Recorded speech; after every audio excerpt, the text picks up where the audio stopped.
Malda women's কলেজের payment process সম্পর্কে আজকের এই ভিডিওটি। তোমরা যারা মালদা ওমেন্স কলেজে পড়ছো, তোমরা পরীক্ষার ফর্ম ফিল আপ করার পরে পেমেন্ট কিভাবে করবে তার সম্পূর্ণ প্রসেস আজকের এই ভিডিওতে দেখাবো। তোমরা বিভিন্ন পেমেন্ট এই একই মাধ্যমেই করতে পারবে। তার জন্য প্রথমে তোমাকে চলে আসতে হবে মালদা ওমেন্স কলেজের অফিসিয়াল ওয়েবসাইট। মালদা ওমেন্স কলেজের অফিসিয়াল ওয়েবসাইটে আসার পরে উপরেই তুমি দেখতে পাবে পেমেন্ট লিঙ্ক। এখানে বিভিন্ন পেমেন্ট লিঙ্ক রয়েছে আলাদা আলাদা কাজের জন্য, কিন্তু লাস্টের দেখো form fill up fee for first semester. মাথায় রাখবে, তুমি দেখে নিবে তোমার সাথে ম্যাচ করছে কিনা। তুমি যদি ফার্স্ট সেমিস্টারের ফর্ম ফিল আপের ফি পেমেন্ট করতে চাও, তাহলে লাস্টের যে অপশনটা রয়েছে form fill up fees for first semester, এখানে তোমাকে ক্লিক করতে হবে। ক্লিক করলেই তুমি কিন্তু সরাসরি এই পেমেন্ট যে সেকশনটা রয়েছে, তুমি সেই সেকশনে কিন্তু ডাইরেক্ট চলে আসবে। তাছাড়া তুমি তোমার নোটিশ সেকশনে চলে আসো। নোটিশ সেকশনে আসলে তোমার কলেজের বিভিন্ন নোটিশ দেখতে পাবে।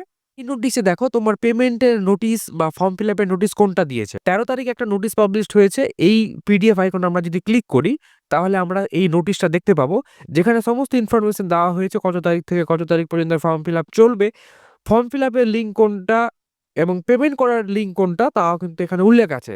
যেমন এখানে দেখো form fill up fees for first সেমিস্টারের ফিজ পেমেন্টের লিঙ্ক কিন্তু এটা। তুমি যদি এই লিঙ্কের উপরে ক্লিক করো, তাহলে কিন্তু সেম একই ওয়েবসাইটে কিন্তু রিডাইরেক্ট হয়ে যাবে। তাহলে বুঝতে পারলে তোমরা নোটিশের পিডিএফ থেকেও সরাসরি এই ওয়েবসাইটে আসতে পারবে, অথবা ওয়েবসাইটের উপরে যে আইকনটা ছিল, যে সেকশনটা ছিল, সেখান থেকেও কিন্তু তোমরা এই সেকশনে আসতে পারবে। এইখানে আসার পরে তোমার student ID, date of birth, password দিয়ে লগ ইন করবে। তুমি তোমার স্টুডেন্ট আইডি দিয়ে দাও, ডেট অফ বার্থ দাও এবং পাসওয়ার্ড দিয়ে সাইন ইন করো। সাইন ইন করলেই তুমি দেখতে পাবে তোমার ড্যাশবোর্ড ওপেন হয়েছে। তুমি এখানে তোমার সমস্ত ডিটেলস দেখতে পাবে এবং তোমার ডিটেলসের পাশেই একটা অপশন দেখতে পাবে তোমার অ্যামাউন্ট, কত টাকা পে করতে হবে, এবং তার নিচে লেখা আছে প্লিজ পে উইদিন 20 ফেব্রুয়ারি 2025। 20 তারিখের মধ্যে তোমাকে পে করতে বলছে। ছোট্ট দেখে একটা পে এর অপশন রয়েছে, সেই পে এর অপশনে ক্লিক করলে তুমি কিন্তু পে করতে পারবে। তাছাড়াও উপরে দেখো ফিজ অফসেট রয়েছে। যদি তুমি মোবাইল থেকে করো, তাহলে হয়তো 3 লাইন দেখতে পাবে। সেই 3 লাইনে ক্লিক করলে তুমি কিন্তু এই অপশনগুলো দেখতে পাবে। ফিজ যে অপশনটা রয়েছে, সেই অপশনের উপরে ক্লিক করতে হবে। ক্লিক করলে কিন্তু তোমার আবারও একটা পেমেন্ট অপশন দেখতে পাচ্ছ, একই অ্যামাউন্ট 1420 টাকা। তোমার সেমিস্টার দেওয়া রয়েছে, অ্যামাউন্ট দেওয়া রয়েছে এবং পেমেন্টের একটা অপশন রয়েছে। তুমি পে অপশনে ক্লিক করলেই তোমার সম্পূর্ণ ডিটেলসের সাথে আরেকটা পে নাও অপশন আসবে।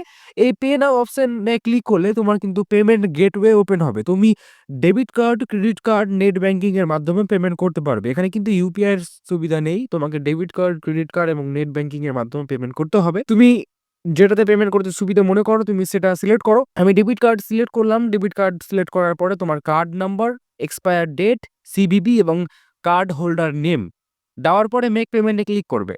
যদি তুমি কার্ডে পেমেন্ট করো, তাহলে তোমার এক্সট্রা চার্জেস লাগবে না, কিন্তু তুমি যদি নেট ব্যাংকিং এর মাধ্যমে পেমেন্ট করো, তাহলে তোমার একটা এক্সট্রা চার্জেস লাগবে, 20 রুপিস সামথিং। এরপরে সমস্ত ডিটেলস দেওয়ার পরে মেক পেমেন্টে ক্লিক করো। মেক পেমেন্টে ক্লিক করলেই তোমার মোবাইলে ওটিপি আসবে। ওটিপি দিয়ে তুমি সাবমিট করলেই তোমার অ্যাকাউন্ট থেকে টাকা কেটে নেওয়া হবে। পেমেন্ট চলাকালীন তুমি পেজটাকে কাট করবে না বা অন্য কোনো জায়গায় টাচ করবে না, রিফ্রেশ করবে না, কোনো কিছু করার প্রয়োজন নেই, কারণ এই সমস্ত জিনিস করলে তোমার পেমেন্ট আটকে যাওয়ার সম্ভাবনা রয়েছে। সুতরাং পেমেন্ট চলাকালীন পেমেন্ট করার সময় তোমরা পেজ কাট করবে না বা রিফ্রেশ করবে না। পেমেন্ট হয়ে গেলে অটোমেটিক নতুন পেজে রিডাইরেক্ট হবে এবং সেখানে তুমি পেমেন্ট রিসিপ্টের অপশন দেখতে পাবে। যদি তুমি পেমেন্ট রিসিপ্ট অপশন না পাও বা কোনো কারণবশত তোমার অ্যাকাউন্ট থেকে টাকা কেটে নেওয়া হয়েছে, তুমি রিসিপ্ট ডাউনলোড করতে পাওনি, তাহলে তুমি পুনরায় আবার student ID, password, date of birth দিয়ে লগ ইন করবে। লগ ইন করলে যেখানে উপরে ফি অপশনটা ছিল, সেই অপশনে তুমি ক্লিক করবে। যেখানে পেমেন্টের অপশন ছিল, সেই পেমেন্ট অপশন থাকবে না, সেখানে রিসিপ্টের অপশন থাকবে। সেই রিসিপ্টে ক্লিক করলে তুমি কিন্তু খুব সহজেই পেমেন্ট রিসিপ্ট ডাউনলোড করে নিতে পারবে। এই ছিল ছোট্ট একটি গুরুত্বপূর্ণ ভিডিওটি অবশ্যই তুমি তোমার বন্ধুদের সাথে শেয়ার করে দাও। সময়ের মধ্যে অবশ্যই পেমেন্ট করো। কোনো প্রশ্ন থাকলে অবশ্যই নিঃসন্দেহে কমেন্ট বক্সে কমেন্ট করো, আমি উত্তর দেওয়ার চেষ্টা করব। ভালো থেকো, সুস্থ থেকো। দেখা হচ্ছে পরের কোনো ভিডিওতে নতুন কিছুর সাথে। চ্যানেলে নতুন হয়ে থাকলে অবশ্যই চ্যানেলটিকে সাবস্ক্রাইব করে পাশে থাকো। Thank you.